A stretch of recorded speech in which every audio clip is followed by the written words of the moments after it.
ಯಾ ದೇವಿ ಸರ್ವಭೂತೇಷು ಸ್ಮೃತಿರೂಪೇಣ ಸಂಸ್ಥಿತ. ನಮಸ್ತಸ್ಸೇ ನಮಸ್ತಸ್ಸೇ ನಮಸ್ತಸ್ಸೇ ನಮೋ ನಮಃ. ಎಲ್ಲರಿಗೂ ನಮಸ್ಕಾರ.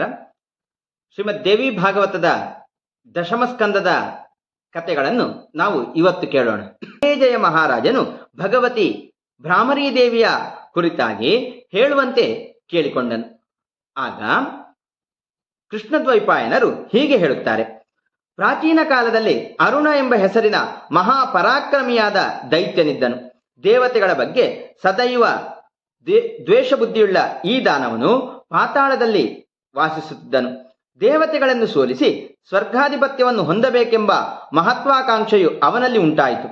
ಇವನು ಹಿಮಾಚಲಕ್ಕೆ ಹೋಗಿ ಪದ್ಮಯೋನಿ ಬ್ರಹ್ಮದೇವನನ್ನು ಕುರಿತು ಕಠೋರ ತಪಸ್ಸು ಮಾಡಿದನು. ಹಸಿವು ಹಿಂಗಿಸಲು ಅವನು ತರಗೆಲೆಗಳನ್ನು ಭಕ್ಷಿಸತೊಡಗಿದನು. ಎಷ್ಟೋ ಕಾಲ ಕಳೆದ ಬಳಿಕ ಅವನು ನಿರಾಹಾರಿಯಾಗಿ ಧ್ಯಾನಸ್ಥನಾದನು. ಘೋರ ತಪಾಚರಣೆ ಮಾಡತೊಡಗಿದ್ದ ಅವನ ದೇಹದಿಂದ ಪ್ರಚಂಡವಾದ ಅಗ್ನಿಯು ಹೊರಟು ಜಗತ್ತನ್ನೇ ನಾಶಗೊಳಿಸತೊಡಗಿತು. ಈ ಅಗ್ನಿಜ್ವಾಲೆಯನ್ನು ಕಂಡು ದೇವತೆಗಳು ಕಂಪಿಸತೊಡಗಿದರು. ಅವರು ಬ್ರಹ್ಮದೇವನ ಬಳಿಗೆ ಬಂದು ಅರುಣದಾನವನ ತಪೋಜ್ವಾಲೆಯು ದೇವಲೋಕವನ್ನು ದಹಿಸಲಾರಂಭಿಸಿದ ಸಂಗತಿಯನ್ನು ತಿಳಿಸಿದರು. ಬ್ರಹ್ಮದೇವನು ಗಾಯತ್ರಿಯೊಡನೆ ಹಂಸಾರೂಢನಾಗಿ ಅರುಣದಾನವನ ಸಮ್ಮುಖದಲ್ಲಿ ಆಗಮಿಸಿದನು. ಅರುಣದಾನವನು ದೇಹವು ಒಣಗಿ ಹೋಗಿದ್ದರೂ ಅವನು ಅಗ್ನಿಶಿಕೆಯಂತೆ ತೇಜಪುಂಜವಾಗಿದ್ದನು. ಅವನನ್ನು ಕಂಡು ಬ್ರಹ್ಮದೇವನು, ವತ್ಸ, ನಿನ್ನ ತಪಸ್ಸಿಗೆ ಮೆಚ್ಚಿರುವೆನು, ನಿನ್ನ ಅಭೀಷ್ಟೆಯನ್ನು ತಿಳಿಸು, ನಿನಗೆ ವರಗಳನ್ನು ಕೊಡುವೆನು ಎಂದನು. ಬ್ರಹ್ಮದೇವನ ಅಮೃತವಾಣಿ ಕೇಳಿ ಅರುಣದಾನವನು ಸಂತುಷ್ಟನಾದನು. ಅವನು ಕಣ್ದೆರೆದನು. ಕಮಲೋದ್ಭವ ಬ್ರಹ್ಮದೇವನನ್ನು ಕಣ್ತುಂಬ ನೋಡಿದನು. ಭಗವತಿ ಗಾಯತ್ರಿ ದೇವಿಯೊಡನೆ ಹಂಸ ವಾಹನನಾಗಿ ಬಂದ ತನ್ನ ಸಮ್ಮುಖದಲ್ಲಿ ವಿರಾಜಮಾನನಾಗಿದ್ದ ಬ್ರಹ್ಮದೇವನನ್ನು ನೋಡಿ, ಪ್ರಭು, ನಿನ್ನ ದರ್ಶನದಿಂದ ಸಂತೋಷವಾಯಿತು. ನೀನು ದಯಾಮಯನಾಗಿ ನನಗೆ ವರಗಳನ್ನು ಕೇಳಿಕೊಳ್ಳಲು ತಿಳಿಸಿರುವೆ. ನಾನು ಸಂಗ್ರಾಮದಲ್ಲಿ ಮರಣ ಹೊಂದಬಾರದು. ಯಾವ ಸ್ತ್ರೀಯಿಂದಲೂ ಯಾವ ಪುರುಷನಿಂದಲೂ ಮೃತನಾಗಬಾರದು. ಯಾವ ಶಸ್ತ್ರಾಸ್ತ್ರಗಳಿಂದಲೂ ನನಗೆ ಮರಣ ಒದಗಬಾರದು. 2 ಇಲ್ಲವೇ 4 ಕಾಲುಗಳ ಯಾವ ಪ್ರಾಣಿಗಳಿಂದಲೂ ನಾನು ಸಾಯಬಾರದು.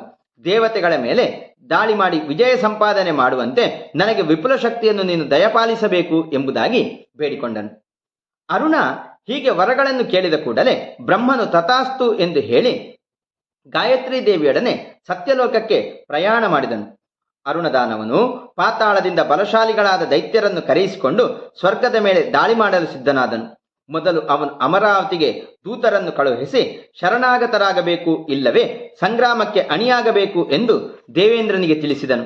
ಇಂದ್ರನು ಥರಥರನೆ ನಡುಗಿದನು. ಅರುಣನು ಇಂದ್ರನ ಉತ್ತರ ಪ್ರತೀಕ್ಷೆ ಮಾಡದೆ ಸ್ವರ್ಗದ ಮೇಲೆ ದಾಳಿ ಮಾಡಿದನು. ಘನಘೋರ ಸಂಗ್ರಾಮದಲ್ಲಿ ದೇವೇಂದ್ರನು ದೇವತೆಗಳು ಪರಾಜಯ ಹೊಂದಿ ಪಲಾಯನ ಮಾಡಿದರು. ಅರುಣನು ಸ್ವರ್ಗ ಸಿಂಹಾಸನದ ಅಧಿಪತ್ಯವನ್ನು ವಹಿಸಿಕೊಂಡನು. ದೇವತೆಗಳು ತಮ್ಮ ತಮ್ಮ ಸ್ಥಾನಗಳಿಂದ ಚ್ಯುತರಾದರು. ಅವರು ದೇವೇಂದ್ರನನ್ನು ಮುಂದೆ ಮಾಡಿಕೊಂಡು ಭಗವಾನ್ ಶಂಕರನ ಬಳಿಗೆ ಹೋಗಿ ತಮಗೊದಗಿದ ವಿಪತ್ತನ್ನು ಹೇಳಿಕೊಂಡರು. ಬ್ರಹ್ಮದೇವನು ಅರುಣದಾನವನಿಗೆ ಕೊಟ್ಟ ವರಗಳು ಭಯಂಕರವಾಗಿದೆ. ಸಂಗ್ರಾಮದಲ್ಲಿ ಅವನಿಗೆ ಮರಣ ಒದಗುವಂತಿಲ್ಲ.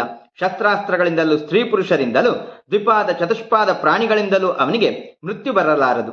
ಇಂತಹ ಕಠಿಣ ಪರಿಸ್ಥಿತಿಯಲ್ಲಿ ನೀವು ದೇವಿ ಭ್ರಾಮರಿಯನ್ನು ಆರಾಧಿಸಬೇಕು ಎಂದು ದೇವತೆಗಳಿಗೆ ಶಿವನು ಸಲಹೆ ಮಾಡಿದನು. ಅಷ್ಟರಲ್ಲಿ ದೇವತೆಗಳು ಭಗವಾನ್ ಮೃತ್ಯುಂಜಯನ ಸಲಹೆಯಂತೆ ಭಗವತಿ ಭುವನೇಶ್ವರಿಯ ಉಪಾಸನೆ ಮಾಡಿದರು. ದಾನವರಾಜ ಅರುಣನು ಗಾಯತ್ರಿ ದೇವಿಯ ಜಪದಿಂದ ಪ್ರತ್ಯೇಕಿಸಲ್ಪಟ್ಟರೆ ಅವನಿಗೆ ಮರಣ ಸಂಭವಿಸುವುದು. ಈ ಕಾರ್ಯವು ಭುವನೇಶ್ವರಿಯಿಂದಲೇ ಸಾಧ್ಯವಾಗುವುದೆಂಬ ಅಶರೀರವಾಣಿಯಾಯಿತು. ಇದರಿಂದ ದೇವತೆಗಳು ಸಂಭ್ರಮಗೊಂಡರು. ತರುವಾಯ ಅವರು ಮಹಾದೇವನ ನಿರೋಪ ಹೊಂದಿ ಆಚಾರ್ಯ ಬೃಹಸ್ಪತಿಯ ಬಳಿಗೆ ಹೋಗಿ ಎಲ್ಲ ಸಂಗತಿಗಳನ್ನು ನಿವೇದಿಸಿದರು. ನಂತರ ದೇವೇಂದ್ರನು, ಗುರುವೇ, ನೀನು ಅರುಣದಾನವನ ಬಳಿಗೆ ಹೋಗಿ ಅವನು ಗಾಯತ್ರಿ ಮಂತ್ರದಿಂದ ನಿವೃತ್ತನಾಗುವಂತೆ ಪ್ರಯತ್ನಿಸಬೇಕು. ನಾವೆಲ್ಲರೂ ಭಗವತಿ ಭುವನೇಶ್ವರಿಯ ಉಪಾಸನೆಯನ್ನು ಮಾಡುವೆವು ಎಂದನು. ದೇವಗುರು ಬೃಹಸ್ಪತಿಗೆ ದೇವೇಂದ್ರನು ಹೀಗೆ ಹೇಳಿದ ಕೂಡಲೇ ಅವನು ಅರುಣದಾನವನ ಕಡೆಗೆ ಹೊರಟನು. ದೇವತೆಗಳೆಲ್ಲರೂ ಜಂಬೂನಾದೇಶ್ವರಿಯ ಉಪಾಸನೆಗೆ ತೊಡಗಿದರು.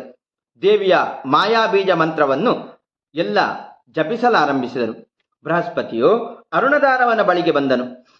ಅವನನ್ನು ನೋಡಿ ಅರುಣನು ವಿಸ್ಮಯದಿಂದ, ಮುನಿವರ, ಯಾರು ನೀನು? ನೀನು ದೇವಗುರು ಬೃಹಸ್ಪತಿಯಂತೆ ಕಾಣುವೆ. ಹಾಗಿದ್ದರೆ ಇಲ್ಲಿ ಬರುವುದರಿಂದ ಏನು ಪ್ರಯೋಜನ? ನಾನು ನಿನ್ನ ಪಕ್ಷದವನು ಅಲ್ಲವೇ ಅಲ್ಲ. ನೀನು ನನ್ನ ಶತ್ರುವಾಗಿರುವೆ ಎಂದನು. ಅದನ್ನು ಕೇಳಿ ಬೃಹಸ್ಪತಿಯು, ದಾನವೇಂದ್ರ, ನಾನು ನಿನಗೆ ಶತ್ರುವು ಹೇಗೆ? ನೀನು ನಿರಂತರವಾಗಿ ಗಾಯತ್ರಿ ಮಂತ್ರದ ಪುರಶ್ಚರಣೆ ಮಾಡುತ್ತಿರುವೆ.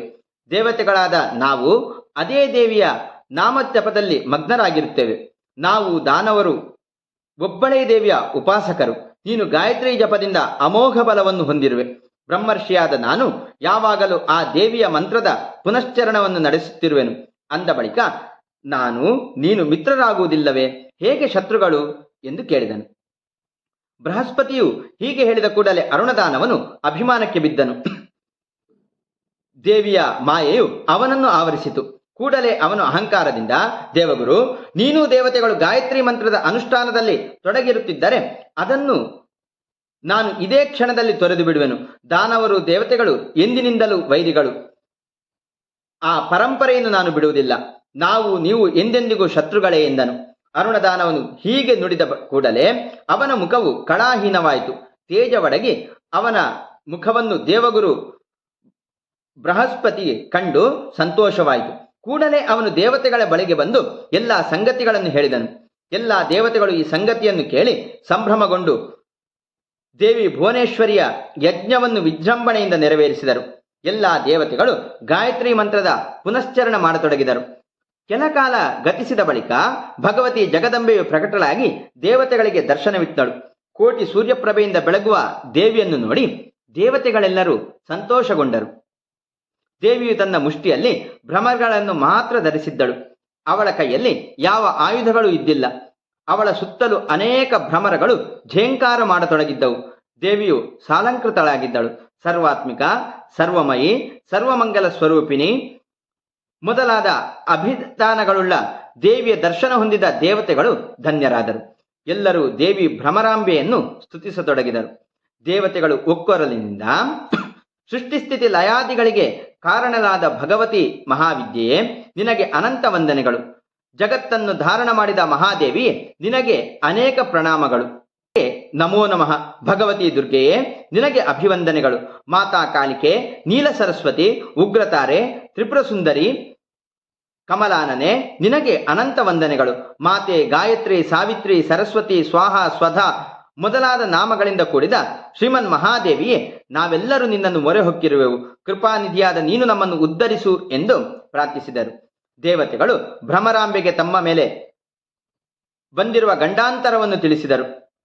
ದುಶ್ಚರಿತ ದೈತ್ಯನಾದ ಅರುಣನನ್ನು ಸಂಹರಿಸಿ ತಮ್ಮ ಲೋಕವನ್ನು ದಯಪಾಲಿಸಬೇಕೆಂದು ಬೇಡಿಕೊಂಡರು. ದೇವತೆಗಳು ಹೀಗೆ ಪ್ರಾರ್ಥಿಸಿದ ಕೂಡಲೇ ಭ್ರಾಮರೀ ದೇವಿಯು ತನ್ನ ಹಸ್ತದಲ್ಲಿದ್ದ ಭ್ರಮರಗಳನ್ನು ಬಿಡುಗಡೆ ಮಾಡಿದಳು. ಅಗ್ರಭಾಗದಲ್ಲಿ ಇರುವ ಎಲ್ಲ ಭ್ರಮರಗಳನ್ನು ಆಹ್ವಾನಿಸಿದಳು. ಭ್ರಮರಗಳು ಆಕಾಶ ತುಂಬ ವ್ಯಾಪಿಸಿದವು. ಭೂತಳದಲ್ಲಿ ಕತ್ತಲೆಯು ಮುಸುಕಿತು. ದೇವಿಯ ಆಜ್ಞೆಯಂತೆ ಕೋಟಿ ಕೋಟಿ ಭ್ರಮರಗಳು ಅರುಣ ದಾನವನನ್ನು ಮುತ್ತಿದವು. ಅವು ಆ ದೈತ್ಯನನ್ನು ಕಚ್ಚತೊಡಗಿದವು. ಸಂಗ್ರಾಮವಿಲ್ಲ, ಶಸ್ತ್ರಾಸ್ತ್ರಗಳಿಲ್ಲ, ಸೈನ್ಯವಿಲ್ಲ, ಯೋಧರಿಲ್ಲ. ಕೇವಲ ಭ್ರಮರಗಳೇ ಆ ದೈತ್ಯನನ್ನು ಚಿನ್ನ ವಿಚ್ಛಿನ್ನ ಮಾಡತೊಡಗಿದವು. ಇವು ದ್ವಿಪಾದಿಗಳಲ್ಲ, ಚತುಷ್ಪಾದಿಗಳಲ್ಲ, ಎಲ್ಲವೂ ಷಟ್ಪಾದಿಗಳು. ಅತ್ಯಂತ ಶಕ್ತಿಶಾಲಿಯಾದ ಆ ದಾನವನು ಭ್ರಮರಗಳಿಂದ ಹತನಾದನು.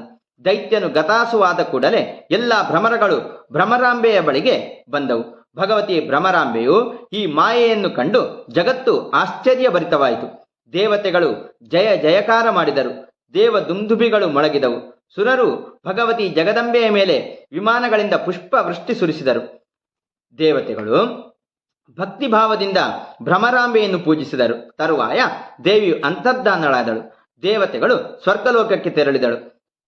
ದೇವೇಂದ್ರನು ಅಮರಾವತಿ ರಾಜಧಾನಿಯನ್ನು ಪ್ರವೇಶಿಸಿ ಸಿಂಹಾಸನರೂಢನಾದನು ಎಂಬುದಾಗಿ ವೇದವ್ಯಾಸರು ಜನಮೇಜಯ ಮಹಾರಾಜನಿಗೆ ಭಗವತಿ ಭ್ರಮರಾಂಬೆಯ ಕಥೆಯನ್ನು ಹೇಳುತ್ತಾರೆ. ನಮಸ್ಕಾರ. ನಾಳೆ